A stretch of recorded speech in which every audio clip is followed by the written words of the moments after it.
I'm Shelley. Welcome back to my channel. I unintentionally kind of took almost a month off. My last video was early, middle part of December. It's now the 14th of January, so I have a lot of catching up I need to do. So in this video, I'm going to combine, now I have a lot of videos to catch up on, but today's video, I'm going to combine my December TBR, the books I read in December, the TBR I had chosen. And I think I've managed to read most of the books that I had wanted to read. And I'll also share the books that I'm reading in January. I have finished some books already, so I'll kind of give you an update on what I've read and what I have left that I'd like to read this month. So I'll start off with the books I read in December.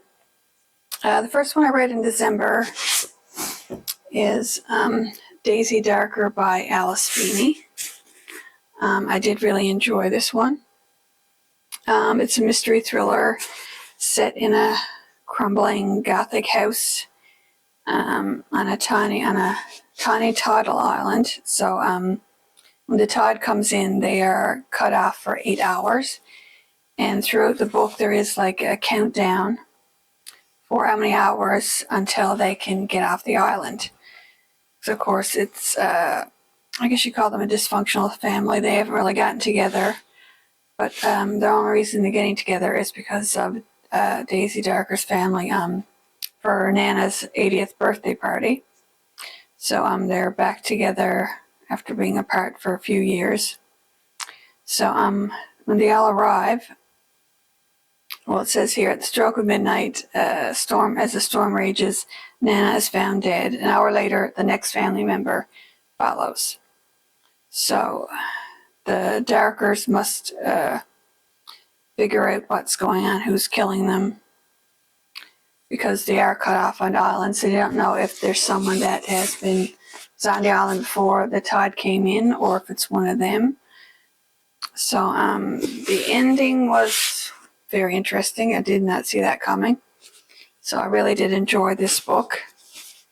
I do enjoy Alice Feeney's writing. She certainly has, it's like, it seems to be a typical murder mystery type thing, and all of a sudden the ending is just blam, kind of hit you in the face. So the next one I read, let's see, it's another book that is kind of set in a secluded setting. It's on an island, but they are in a large mansion, and it's like, it has its own private road. Apparently the bridge is out, and they're snowed in type thing. And that's The Most Wonderful Crime of the Year by Ali Carter. So that one, there is a mystery. There's a bit of romance. It's being described as Knives Out meets Agatha Christie, which I think does aptly describe it. So the bridge is out, the phones are down. I had to keep notes because I read this one like over a month ago. And it's a snowy, secluded setting. It's set around Christmas, of course, Most Wonderful Crime of the Year. Like part of the book does happen on like Christmas Eve, Christmas Day. And I really did enjoy this one. It's a great mystery. I didn't see I kind of thought the ending, the way it ended, I thought it was kind of going that way, but like not exactly that way. But I did really enjoy this one. The next one, well, actually, I might as well get the 3 secluded settings out of the way, I think. The other one, this one is also a Christmas one. The Secret Christmas Library by Jenny Colgan. I do enjoy reading her books. So this one is set at a mansion in a secluded setting. They're kind of snowed in this over Christmas. And they're looking for a priceless antique book. And of course, there's a mystery. There's a lot of it's a giant property, and there's a lot of places where they're like trying to find a way through. There's a lot of rooms in the castle. And it's a very old castle, so of course, electricity and whatnot is not all that great there either. And I think like the power goes out. I did enjoy the mystery aspect of it and the setting, but the romance for me, was a little bit off compared to Jenny Colgan's other romance books that I read of hers. But other than that, I really did enjoy the setting and the mystery of it. That's that one. The next one, I'll go with another Christmas one, I guess. 3 Christmas ones together. I reread A Christmas Carol by Charles Dickens. I do a few editions of A Christmas Carol, and this is the one I chose to read this year. And I reread this one every year, and of course, I guess you know what it's all about. Ebenezer Scrooge is his old business partner, Jacob Marley, comes to him on Christmas Eve, his ghost, and says he's going to be visited by 3 spirits, and that to help him change his miserly ways. And I do enjoy it. I saw the watched movie version as well, so I did enjoy that one.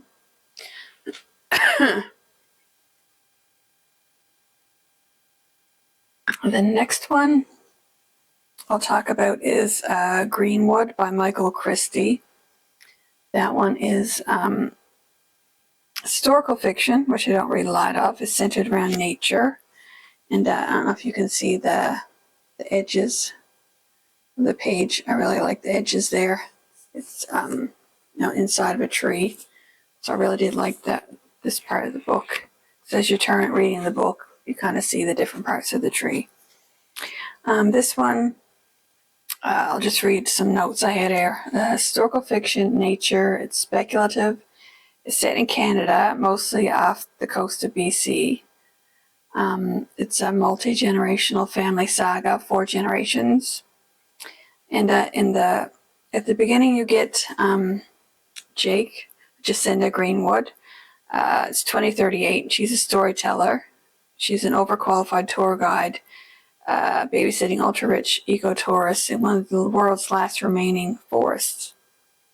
And then it goes back to 2008 in Liam Greenwood, 1974 Willow Greenwood, 1934 in Everett Greenwood.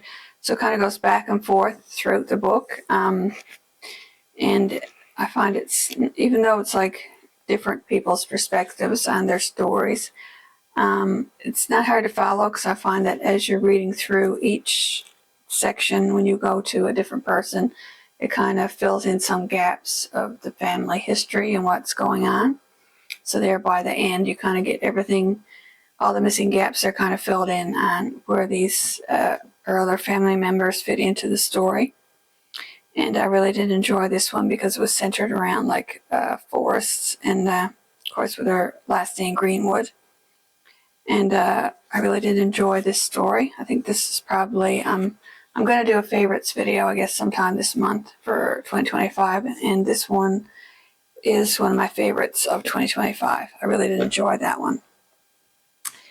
Let's see. The next one is Richard Osman's The Bullet That Missed. And this is the 3rd book in the Thursday Murder Club series. So I won't read anything what happens here because of course it might spoil something else. But now essentially each book is there's a different mystery to solve, different murder to solve. But basically it's 4 friends who live in a retirement community, and they get together on Thursdays to solve cold case murders. So that's how they started. So like every book is like they're trying to solve a different murder mystery, whether it's present day or cold case. So I really did enjoy that one. And let's see, another one. I think this 1, 2, 3, 4, 5, 6, 7. This was the last book. The 12 My TBR Jar Veterans. If you can see those up there, this was the last one I'd read, which was Different Seasons by Stephen King. And this one, of course, the different season was 4 different stories. And they are Hope Springs Eternal, which is Spring, Rita Hayworth, and Shawshank Redemption. I have seen the movie adaptation many times, and I really like the story. Well, I mean, there are some differences in the story, but they are still told from Red's perspective. And I really did enjoy this story. So, yeah, like I said, I saw the movie, but I knew the book would be, it's like a short story, so of course there's a lot added into the movie. But I really did enjoy the story. Summer of Corruption is apt. It's called Apt Pupil. This is a young boy who is teenage boy. He's gets fascinated with Nazi Germany, and he thinks that his neighbor is someone who was a Nazi. The story goes from there. I really did enjoy that one. It was disturbing, like all Stephen King books, but I really did enjoy that one. The next one, Fall from Innocence, which is The Body, and that was adapted also. The movie Stand By Me, which I have seen and really enjoyed, and I did enjoy this perspective. It has been a while since I saw the movie adaptation, so there probably are a lot of differences, of course, in the story and the movie, but I did enjoy the story because it's for young boys who, when their older brothers say that they saw a dead body, it was a boy that was missing. So, of course, they decide that they're going to pretend that they're camping out at one of their backyards, and they're going to go and see the dead body. The last one, A Winter's Tale, is The Breathing Method. I think that one's probably the most disturbing one. Did enjoy that one. I don't really want to say too much because it might just give away like what is part of the story. So it was disturbing. So I'll just say that too, and I did really enjoy it. So that was it for my TBR Jar Veteran picks. And the last book I read in December, I tend to read up until the last day. I usually do. And I don't have a physical copy of this one. I'll put a picture up. And it was called Something to Hold On To by Kate Robson. This is nonfiction. I had requested an e-arc, got it from Simon & Schuster Canada. And this one, there's some notes I wrote here. Kate uses imagery and metaphors to help you through difficult, emotional, and trying times. It asks you to visualize objects in your mind to help you focus and get through these anxious times. Each chapter is short and like a mini therapy session. Because the author has lived through and worked in a field that has many challenging and stressful times, I think she's well qualified to speak on the topic of dealing with your mental and emotional health. So I did enjoy this one. So I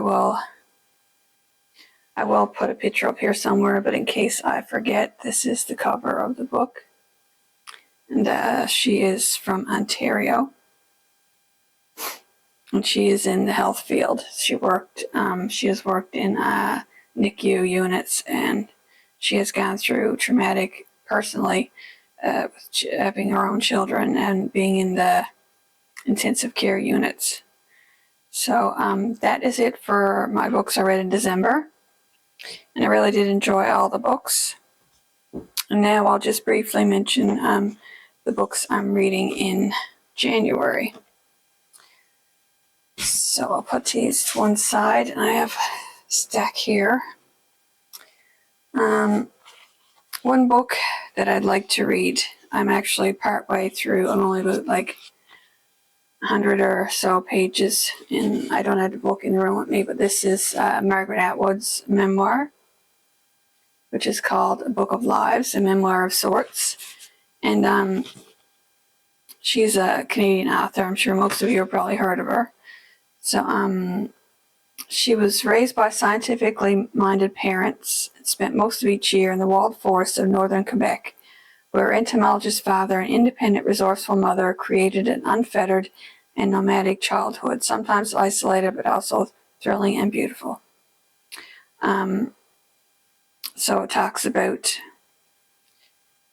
her life from her childhood, living in most forests in a lot of her younger years, and then I'm up through like where she's in high school in that area now.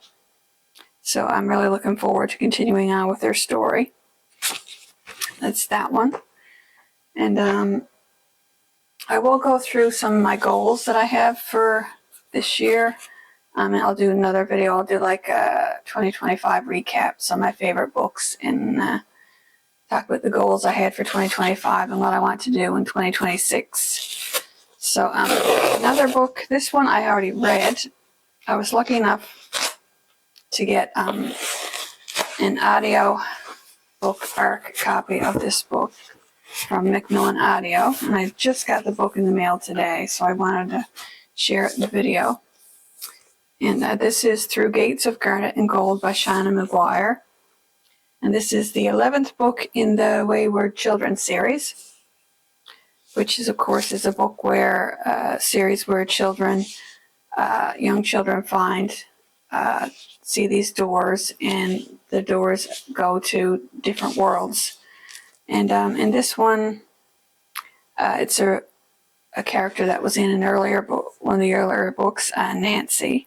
So she was in the halls of the dead, and she comes back looking for help from some of the students that are at the Wayward School for Children. And I really did enjoy this one. Actually, I feel like reading it again. I mean, the story is only short. It's how many pages? It's around 150 pages. So it's a short book. Doesn't take long to listen to. I really did enjoy the audio book, and I do want to probably read that one again. So I really did enjoy this one. And I liked starting off. Last couple of years, I started off with, I think last year I got the audio book, and I decided to wait until just before it came out, because it came out. Didn't mention it came out the 6th of January, so I was lucky enough to be able to listen to it before it came out. Let's see. One of the things I want to do this year, I'll talk about it in another video, like I said, is to reread some more books, some of the books that I have, because I'm doing the Read What You Won't challenge. I'd also like to reread some of my favorite books. So I was just looking through my shelves. So I chose for January, I chose The Hobbit. So I'm planning on reading that one this month by J.R.R. Tolkien.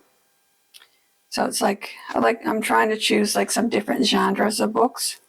So like I have a nonfiction, which is a memoir, and I have historical fiction, like trying different genres. So I'm hoping to read this one this month. And of course, Read What You Won't challenge, and some other challenges that I'm going to be doing again this year is the buzzword reading challenges. So one of them is the words in the title. So for January, it's before and after. So I decided to read After the Funeral by Agatha Christie. I did already finish this book. I listened to it and read it at the same time. So that one is done. This one is another Hercule Poirot. And of course, as a family gets together after someone's funeral. And just after that, one of the people that are there at the dinner is murdered. So, of course, then they'd solve that murder mystery. I really enjoyed that one. Of course, didn't figure out who the murderer was at the end. And the other buzzword reading challenge is On the Cover challenge. And it is internal body parts. So it's like anything that you would see inside your body, internal organs, heart, bones, blood, that type of thing. So I didn't get to this book last month, which is Evil Bones by Kathy Reich, but you can see on the cover it is bones. It's animal bones. And I did already read this one this month too. So this one, well, it's small creatures, a rat, rabbit, squirrel, have been turning up through Charlotte, North Carolina, mutilated and displayed in a bizarre manner. And of course, as you're reading, you know that it's probably going to escalate to more than just small animals. So a disclaimer for this one, there is animal cruelty, as you can tell by this first couple sentences. So that's not something you're comfortable reading, then maybe you want to pass on this one. This is book 24 in the Temperance Brennan series. So I'm hoping to try to read through the ones I have right here that I haven't read in the series before. I'm assuming there's going to be another book in this series next fall, late next fall. So I'm going to try to read through the rest of them before the next one comes out. So I'll talk more about this one in my reading wrap up, I guess.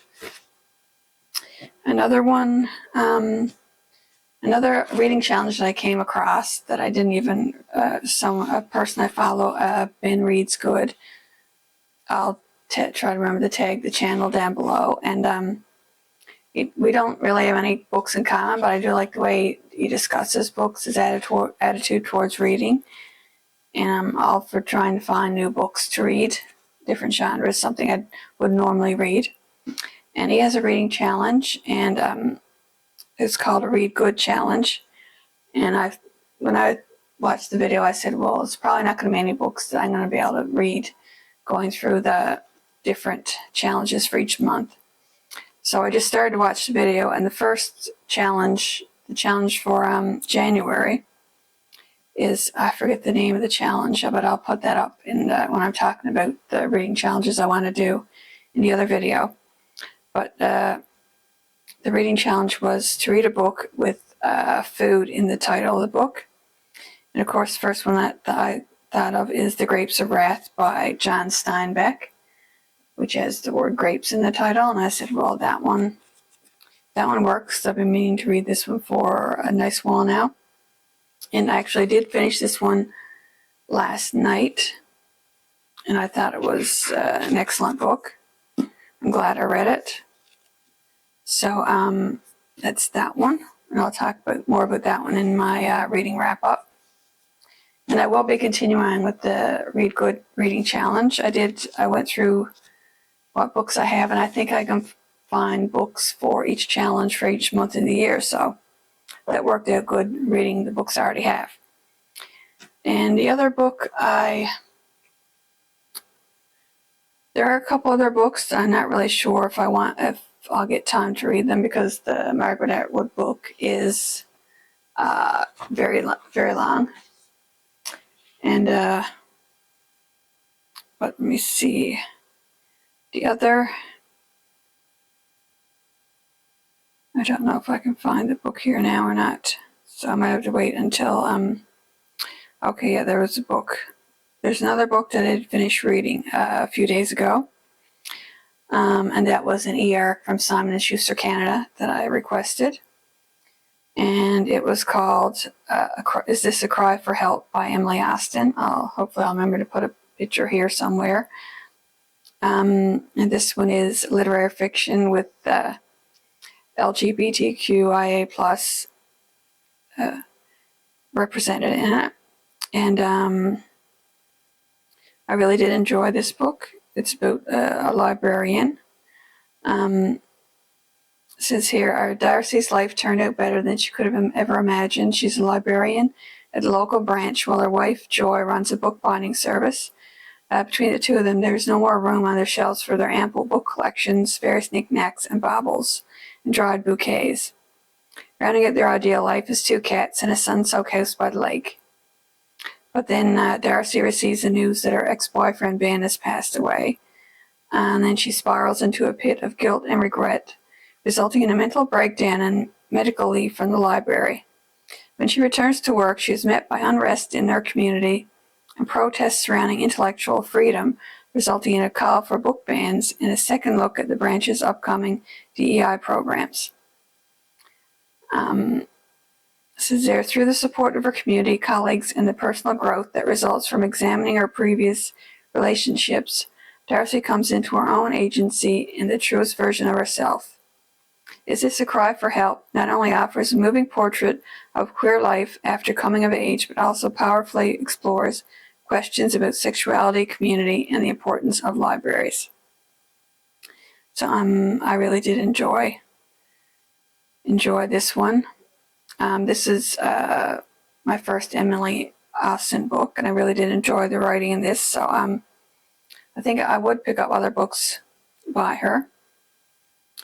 So that is it for the books for January. I don't know if I'll fit any more in or not. If I do, I'll talk about them in my January reading wrap up. And there's a few more videos I really want to film this month before the end of the month.